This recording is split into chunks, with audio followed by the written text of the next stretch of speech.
ጽናት እውነቱን ለኪራ መናገር አለባት። ቀስ አድርገው ሊነግሩት ይገባል። ምክንያቱም የደበቀች ነገር ምንድነው እያለ ከሚጨነቅ ትንገረው የሚል አስተያየት በስቷል ማለት ነው። እኔም ትንገረው እላለሁኝ። ግን ደግሞ ይሄን ነገር ሲሰማ ምን ይሰማዋል? ጽናት የቻለችውን ያህል እሱስ ይችለዋል ወይ የሚል ሀሳብ አለኝ፣ ወይንም ደግሞ ጭንቀት አለኝ ማለት ነው። ምን ሊፈጠር እንደሚችል ከባድ ነው። በተለይ እናት ታማሚ ናት፣ እንደዚህ ነው ልትሞት ነው የሚለውን ነገር በጣም ይከብዳል። ስለዚህ ጽናት የቻለችውን ነገር ማንም ችሎ ሊችለው አይችልም። ጽናት ማለት በጣም ጠንካራ ብርቱ ልጅ ናትና ስለዚህ መናገር አለባት የሚል ኮሜንት ብዙ ኮሜንት አይቻለሁ ማለት ነው። ሰላም ሰላም፣ ውድ የተከበራችሁ የቻናሌ ተከታታዮች እንዴት ናችሁ? ከኔ ጋር ሁሉ ሰላም ነው። ሰላማችሁ ይብዛልኝ ባላችሁበት ውድ ቤተሰቦቼ። ስለምትሰጡኝ ሀሳብ አስተያየት ኮሜንት አመሰግናለሁኝ። አሁንም ሀሳብ አስተያየታችሁ አይለኝ ማለት ነው። እኔ ሀሳብ እናገራለሁ፣ እናንተም ሀሳባችሁን በኮሜንት አስቀምጡልኝ። አዲስ የሚሆናችሁ ሰብስክራይብ አድርጋችሁ ቤተሰቡን ውዶቼ። ጽናት ይህንን ሁሉ ያህል ደብቀው ቆይታለች። ሁሉንም ነገር አውቋል።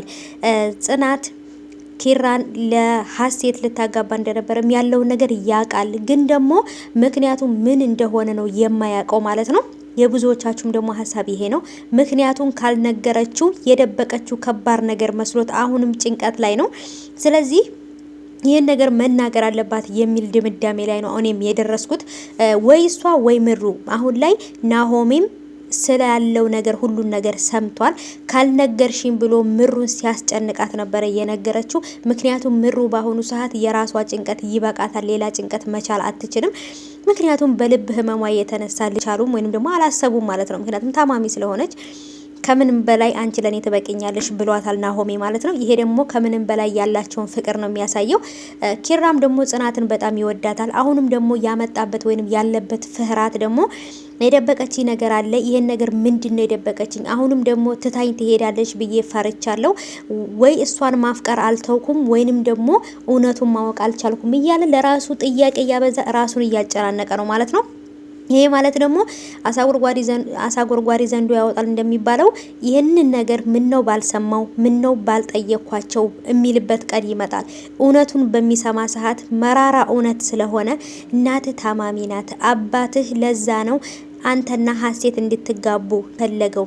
ቶሎ ብላችሁ እናንተ ተጋብታችሁ እናትህ ሳትሞት ዓለምህን እንድታይ ፈልጋ ነው ብላ ነው የምትነግረው? ወይንስ ደግሞ ምን? በጣም ከባድ ነው እውነት ለመናገር። እኔም ትንገረው እላለሁኝ ግን መንገሩ በጣም ከባድ ነው እውነት ለመናገር ማለት ነው። አንዳንድ ጊዜ የሆነ መጥፎ ነገር ለሰሚው ሳይሆን ለተናጋሪው ነው የሚከብደው። ሰሚው ኦሬዲ ስላልሰማው ምንም አይመስለውም። ገብቷቸዋል። ግን ደግሞ ለተናጋሪው ይከብደዋል ማለት ነው። ስለዚህ አላቅም ብቻ በጣም ከባድ ነው። እንግዲህ ጓደኛዋንም ጠርቷት ለምንድን ነው እውነቱን አንቺ ማትነግሪኝ? ለምንድን ነው ሁላችሁም ድብቅ የሆናችሁት? እያለ በጣም እንግዲህ ያዙ ልቀቁኝ እያለ ነበረ። ይሄን ነገር ግን ሲሰማ ምን ነው ባልጠየቅኳችሁ እንደሚል አልጠራጠርም። እንግዲህ ሀሴትም ጋራ ተደዋውሎ እያወራ ነበረ። ይቅርታ አድርጌልሻለሁ ምናምን እያላት ነበር። ጽናትም እንግዲህ ቀንታ በቅናት እንጭርጭር እያለች ነበር ማለት ነው ውዶቼ።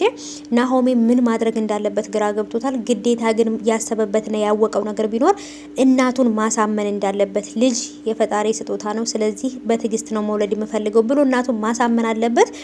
ወይንስ ደግሞ የምሩን ልብ ህመም ለቤተሰቦቹ መናገር አለበት ትላላችሁ እናንተ? ወይንስ ምንድነው?